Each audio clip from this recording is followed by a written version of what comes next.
just finished watching Brad Wilcox, Mormon leader's softball interview on the Keystone YouTube channel. There wasn't a single tough question asked in this hour-long episode. Just softball after softball. And that's what general authorities do. They dodge real journalists. Brad Wilcox and the other greedy businessmen who run the Mormon Empire won't go on any podcasts or sit down with journalists who might actually challenge them. Instead, they stick to faith-promoting platforms and echo chambers like David Snell. Now, by way of background, Brad Wilcox is a general authority of the Church of Jesus Christ of Latter-day Saints. He's currently the first counselor in the Young Men's General Presidency. He's also a professor at Brigham Young University, specializing in religion and education. Wilcox has been long known for his approachable teaching style, and he's a prominent speaker at church events like BYU Education Week or Especially for Youth. His focus on grace, leadership, and youth development have made him a notable figure within the Church of Jesus Christ of Latter-day Saints greater community. But if you want a more snarky introduction to Brad Wilcox, here you go. Meet Brad Wilcox. He's a general authority for the Church of Jesus Christ of Latter-day Saints. A lot of people don't know this about Brad, but he loves gold. I love gold! He loves the golden plates, the golden girls, and Golden Corral. If you're old like me, you might remember Brad as an EFY speaker from the 90s. If you were a 5th or 6th grade boy in Utah, Brad may have been your sex ed teacher. And if you attend or have attended BYU, you might know Brad as the professor of ancient scripture. Now, what scripture, you might ask? The Book of Mormon, of course. But what Brad is most well known for is the stupid shit that keeps coming out of his mouth when the cameras are rolling.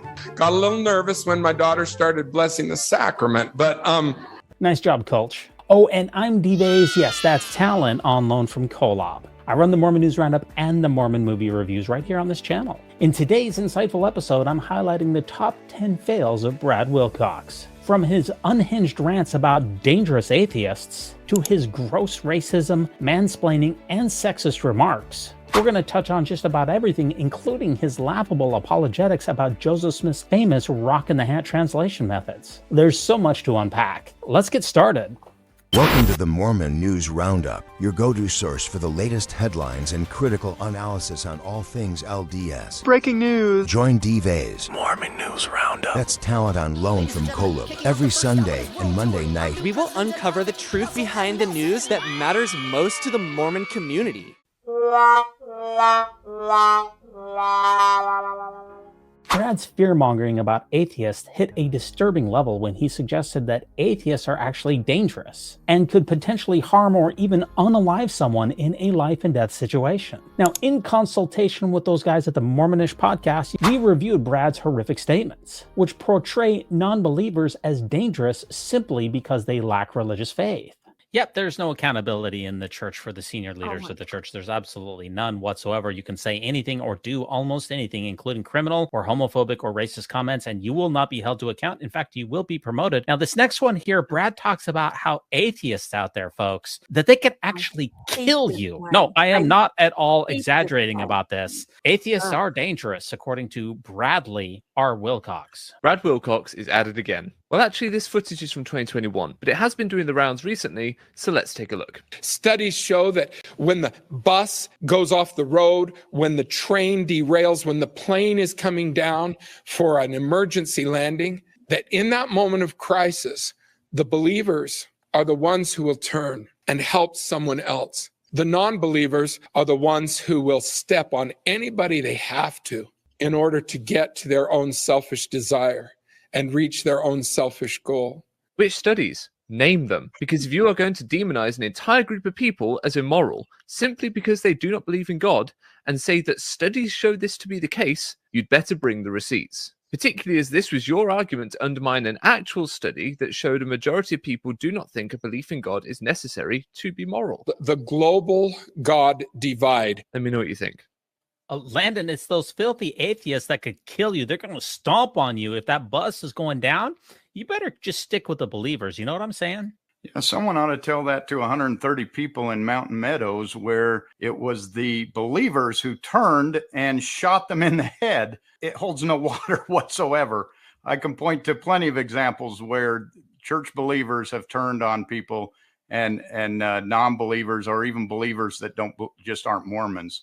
It just holds no water. And Rebecca, this is a perfect example of where Brad Wilcox is going to turn you against your neighbor. It's an us versus them mentality, and he's fear-mongering, and there's no studies that are associated with that I'm aware of. No, that's exactly right. I had to have like 5 pieces of cake. I was shoveling it in while I was watching that because I hate that clip so much. It absolutely is fear-mongering, and it leads people like our family members, our children and parents to say to us, how will you be moral now that you've left the church? How will you be moral? Well, maybe we all have a moral inner compass. Maybe that's what we're following, right? This bothers me so much. It absolutely is fear-mongering and very damaging. This kind of rhetoric is not only ignorant, but demonstrably harmful, reinforcing the idea that morality is the exclusive purview of theists. Wilcox's unhinged remarks reflects a casual dehumanization and demonization of those who leave the Mormon church. Oh, and here's how Culch over there at Codified Exmormon Humor sums up Brad Wilcox's take on atheists. The non-believers are the ones who will step on anybody they have to in order to get to their own selfish desire and reach their own selfish goal. Please, I have a child. Please, all she has in the world.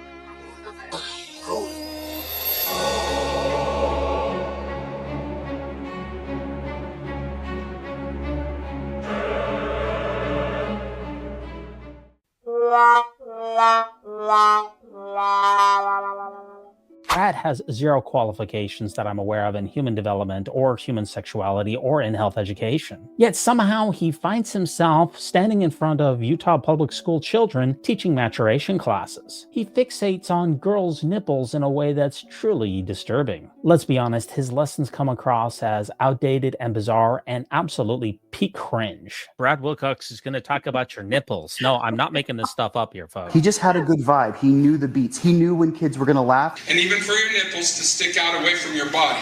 Now, at first you're freaking out. You're like, I'm turning into my mom. But you're not. I know that's a quick clip here, but that is peak cringe here because he teaches maturation and he's talking about celestial nipples here. No, I'm not exaggerating here. This is absolutely cringeworthy to have Brad Wilcox, after all of his rhetoric, then be teaching your maturation classes. And don't forget, he's not a healthcare provider. He's not a nurse. He has no background in this whatsoever. All he is a Mormon general authority in Utah, and yet he gets the calls for these. I would hate to see have my son in one of these classes with Brad Wilcox. Any thoughts on this one? Yeah, we're all trying to figure that out. Why and how does he have the credential to be able to teach in the Utah public school system, and especially this topic to extremely vulnerable young people about a very sensitive, sometimes embarrassing topic? So how is this happening? None of us can figure it out. And don't forget, Landon, before I give you a take on this, that he has also written in his books about the evils of homosexuality, and yet he's in the public schools teaching about sexuality. Naturally, your worldview can come in there, and if you think that homosexuals are perverse and going to hell, that's a problem, isn't it?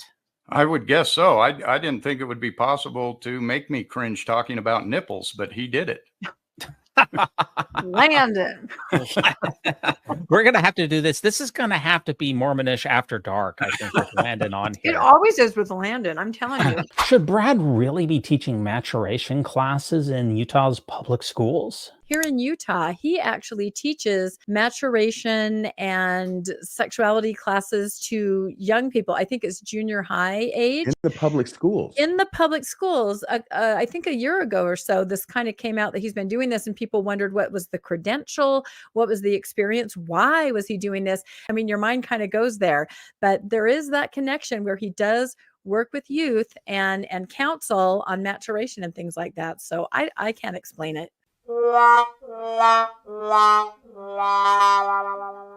Brad pushes a fear-mongering narrative that suggests that if you leave Mormonism, you will lose everything: your happiness, your purpose, and even your identity. This tactic is classic for high-demand religions who are trying to pressure people into staying in the boat, which is one of his favorite metaphors. But as Nemo the Mormon has pointed out, countless ex-Mormons go on to live fulfilling lives outside of the church, because leaving Mormonism doesn't mean that you lose everything. It often means gaining freedom and a life built on personal authenticity. He says if you leave the church, you will lose absolutely everything. I have a really simple question for you. Is this true? I hope you realize that if you walk away from this religion, you lose everything. You lose everything. Everything that truly matters most. Do you lose everything? Current members, do you believe this? Ex-members, was this your experience? Let me know your answer in the comments. Landon, if you walk away from the church, do you lose everything? Well, you do lose your family in a lot of cases, but that's not because you walked away. It's because they teach them to walk away from you. So that to me is the sad part, is they want you to believe you lose everything. But my experience has been, I found a whole new way of viewing the world, a whole new life focus, and it's been exciting to leave. I'm glad I did. I think most people that actually do step away, they do not feel they have lost everything. However, exactly what Landon said, their family feels they've lost everything. And that's what makes it so sad, is that your family is devastated for you. It usually causes a rift. As Landon said, you can lose family members, you can lose connection. And so it's not that you're losing, that the believers have been told that you're going to lose everything. And that's how they operate. That's the mindset. And they're devastated for you. Brad's defense of Joseph Smith's controversial rock in the hat narrative about how the Book of Mormon was translated is peak apologetic cringe. His analogy of comparing a seer stone to a modern-day cell phone is laughable. I mean, cell phones are backed by science. We understand how they work. It's technology that's been developed over decades. But there's zero evidence for Joseph Smith's rock in the hat method. Brad's mental gymnastics only make the LDS Church's truth claims look even more ridiculous. Brad is going to top himself in this next one, where he's going to explain Joseph Smith's famous rock in the hat, and he's going to make this very understandable for all of us. Unfortunately, it is going to be cringeworthy, as everything that he does simply is. He's a professor at BYU of ancient religion, even though he has absolutely no credentials to teach these classes. I'm Brad Wilcox, and I'm starting a new semester teaching Book of Mormon at BYU. And I thought I'd share with you some of the visual aids that I use with my students. This is a replica of the seer stone, or one of the seer stones that Joseph Smith had. This was the stone that he found in a well when digging a well when he was a young man. And then when he would look into the stone, he would be able to see things that other people could not see. I need to have them somewhere dark so I can read the spiritual light. Oh, okay, write this down. Christ appeared before the Nephites. And that's how the Book of Mormon was written. Dum, dum, dum, dum, dum. And part of the translation of the Book of Mormon was done with the Urim and Thummim, but part of the translation was also done with a seer stone, or several seer stones. Now, people often get confused because they hear that Joseph Smith put a seer stone inside of a hat and then would look into the hat to see the seer stone. Dad, did you know that Joseph Smith guy read the Book of Mormon out of a hat? And? It's just that the Book of Mormon says a lot of strange stuff, like that Adam and Eve lived in Jackson County, Missouri. Yes? But school taught me that the first man and woman lived in Africa. But you can't believe everything school tells you, Stan. And they think it sounds weird, but when I compare for my students the seer stone to a cell phone, and I say, hey, a smooth surface on which words appear that can be read, then it makes more sense to them. I also say, hey, when you're out on a sunny day and you're trying to look at your, wish it were darker. We often go like this to try to see the words better. Well, no wonder Joseph Smith put his cell phone or his seer stone in the hat so that he could block out light and he could see what was being written, what was given to him on the seer stone a little clearer. Gotcha. So maybe with these visuals in mind, then it will help you understand a little better, just like I hope it helps my students understand a little bit better about the translation process of the Book of Mormon. Rebecca, I can definitely see how he is a professor of ancient religion, bringing in all of these incredible concepts. The rock in the hat is just like your cell phone. I had no idea. Yeah, what I love is that none of these guys can bring themselves to actually put their head in the hat like you have to do it. You saw it there in the cartoon. President Nelson, he kind of leans toward the hat. Brad kind of lean. You got to stick your freaking face in it. And it absolutely looks ridiculous. And it absolutely looks like a magical element that nobody wants that association with the beginnings of the church. And I have to laugh because here he is just talking about the seer stone. Now, when I took Book of Mormon at BYU, no way. Absolutely no way. If a professor would have ever brought that into class or that idea, well, look what happened to D. Michael Quinn, right? Absolutely no way.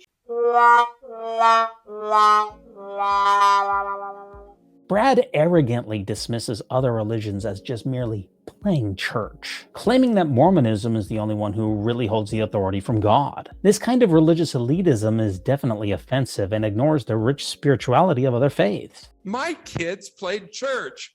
They'd pull out the stuffed animals, they'd put them on the couch, they'd sing the song, they'd do the talk. Got a little nervous when my daughter started blessing the sacrament, but they'd play church. And I used to think, oh, that's so cute. It's so cute. But now I'm older and I realize it wasn't just cute. It's actually what most people in the world are doing. They're playing church. They're sincere. They want it to count.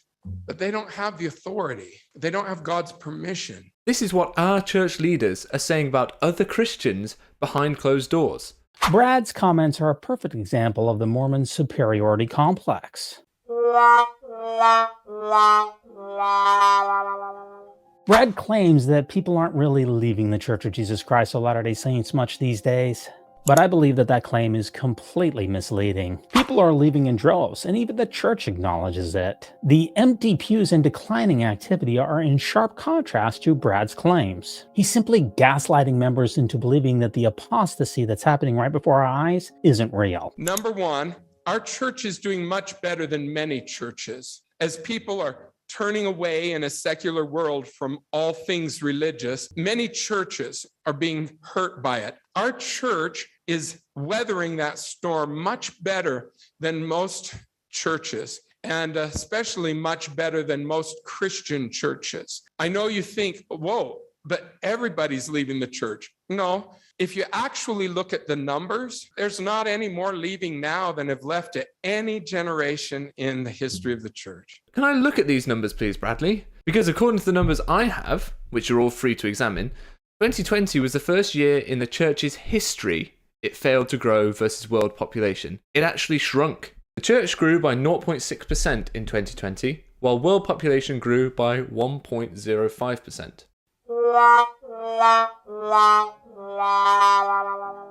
Brad was invited to address a tri-stake fireside in February of 2022 in Alpine, Utah. This became a viral disaster due to his racism, sexism, and mansplaining.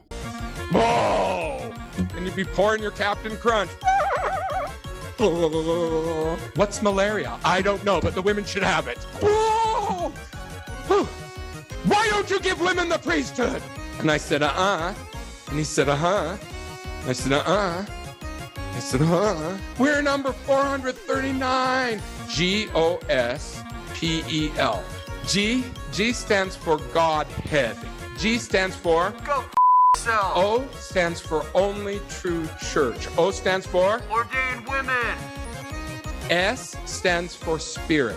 P stands for Priesthood. E stands for Everyone. And L stands for Living Prophets. How come the girls don't have the priesthood? What the heck are they talking about? Your life exudes priesthood. It's surrounded by priesthood.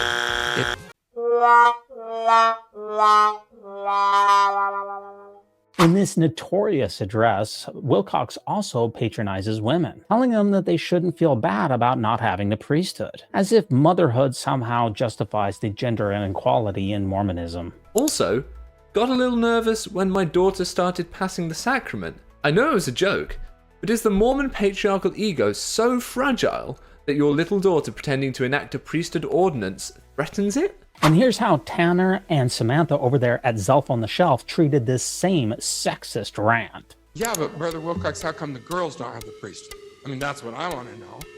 How come the girls don't have the priesthood? What's up with that? How come the girls come? Yeah, how come the girls come? How come the girls come? Yeah, that's what I want to know.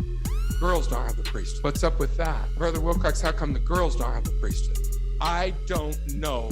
Girls, you're going to hear a lot of people say a lot of things, and many of them say them with very angry voices. Why don't you give women the priesthood? Just like that. Just because somebody's angry doesn't necessarily make him or her right. Just because somebody's loud doesn't necessarily make him or her right. Why don't you give women the priesthood? I was at a professional conference for BYU. I had a name tag. It said Brad Wilcox, Brigham Young University. Some lady walked up to me that I didn't even know. She sees my name tag and she's like, oh, how come the girls come? Yeah. How come the girls come? Yeah. What the heck are they talking about? Seriously? Seriously?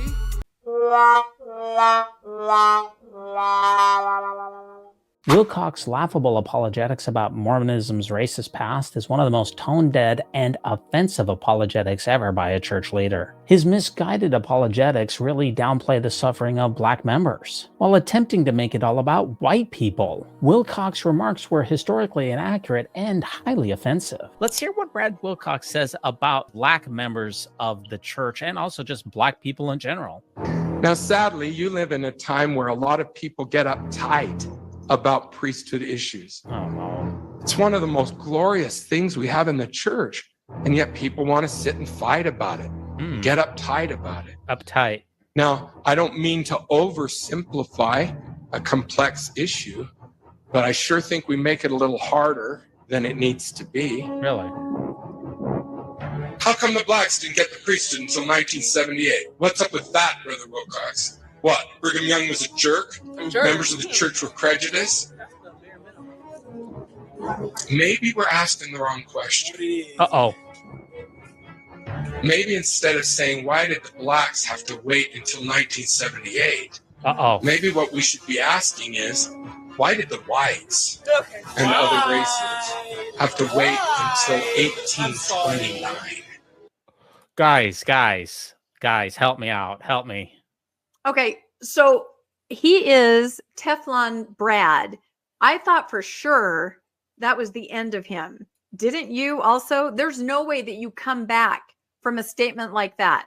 And everything, all the aftermath, there's no way that you come back. Not only did he come back, he's promoted into the Young Men's presidency. He's now using his middle initial and going by Brad Lee. He's obviously on the fast track to become an apostle. I just can't fathom it. I cannot fathom it. Why are we asking the wrong question about all of this anyway? It's all about the whites, isn't it, Landon? Why is Brad being promoted in the church? That almost shows that the church is fully supporting what Brad is saying. And it led to a huge backlash. Yet a short time later, the LDS Church elevated him to a higher position. And let's check out that Brad Wilcox apology. A leader in the Church of Jesus Christ of Latter-day Saints has received some backlash after comments he made at a youth fireside in Alpine on Sunday. Brad Wilcox was talking about questions he sometimes gets regarding why the church's priesthood was withheld from black men. How come the blacks didn't get the priesthood until 1978? What's up with that, Brother Wilcox? What, Brigham Young was a jerk? Members of the church were prejudiced? Maybe what we should be asking is, why did the whites have to wait until 1829? After his comments went viral, Wilcox issued a public apology, saying he made a serious mistake and was truly sorry. But at least one student at BYU, where Wilcox teaches religion, says the comments are very upsetting. What's difficult about the apology is that I know multiple people that have heard him say either the same thing, something similar, or worse. How come the blacks didn't get the priesthood until 1978? What's up with that, Brother Wilcox? What, Brigham Young was a jerk? Members of the church were prejudiced? Maybe we're asking the wrong question. Maybe instead of saying, why did the blacks have to wait until 1978, maybe what we should be asking, why did the whites and other races have to wait until 1829? And when they talked to him privately about it, there was no type of, apology or change in action, obviously, because it happened again. BYU released a statement today saying, "We are deeply concerned with the words recently used by Dr. Brad Wilcox, but the school says it appreciates his sincere apology and believes he is committed to learn from this experience." The church itself has not had a comment. Brad Wilcox is remorseful for his hurtful comments from his previous talk. Wilcox addressed the criticized comments during his fireside with Canadian youth on Sunday night. In his controversial talk, 62-year-old Wilcox compared Black people receiving the priesthood in 1978 to white people and other races waiting for the restoration of the priesthood. What's up with that, Brother Wilcox? In the past, I failed to see how my comments could be seen as insensitive and hurtful. He apologized for making similar comments during several other talks in the past. Some of you may have heard about a talk I gave last Sunday night. Now, it wasn't the first time that I've given that talk, and it wasn't the first time I've used the ideas I shared or the line of reasoning. Friends are helping him to understand the impact of his comments. I'm very grateful for friends like Brother Corbett, who have helped me and corrected me and taught me. Once again, I apologize.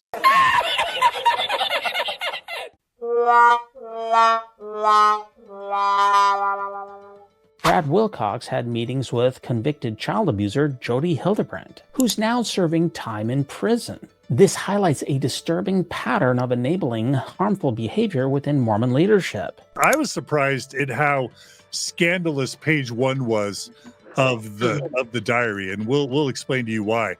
So it starts out, this is the page 1 of Ruby Frankie's diary. It says, timeline: Jody receives blessing from Temple President Steve Kaplan. That's on May 21st, 2023. And then May 28th, meet Jeremy Yagi. Then June 13th, Jody goes to Salt Lake City to meet with Jeremy Yagi and Brad Wilcox. Why in the fetch was Jody Hildebrandt meeting regularly with Jeremy Yagi, Brad Wilcox, and a former mission president? Why was Jody Hildebrandt meeting with top church leaders? I've been told that she was consulting them on how to deal with and the epidemic of that is currently going on in the Mormon Church. Rather than confronting Jody and her dangerous rhetoric, or even holding her accountable, Brad chose to empower her, offering legitimacy to her harmful practices. And there you have it, folks, Brad Wilcox top 10 fails. From his bizarre obsession with girls' bodies, And even for your nipples to stick out away from your body, to his racist and sexist remarks. Why did the whites have to wait until 1829? Not to mention his cringeworthy apologetics. This is a replica of the seer stone. And his tone-deaf leadership. Brad represents the worst aspects of Mormon toxic leadership. Dear God, what do you want? Instead of letting people die and having to make new ones, why don't you just keep the ones you've got right now? Because he's a f***ing psycho. How come you only have 10 rules? Who the hell knows? Why did you put the tonsils in if you're just going to take them out again? It's evolution. Today there isn't time to answer all these questions. Anything. You don't know anything. But there is another question I often hear from young people that I would like to address. Shut up, shut up, shut up! From Ulaanbaatar, Mongolia to Thomas, Idaho, the question is the same. Please don't. Maybe instead of saying, why did the blacks have to wait until 1978? Maybe what we should be asking is, why? Why did the whites and other races have to wait until 1829?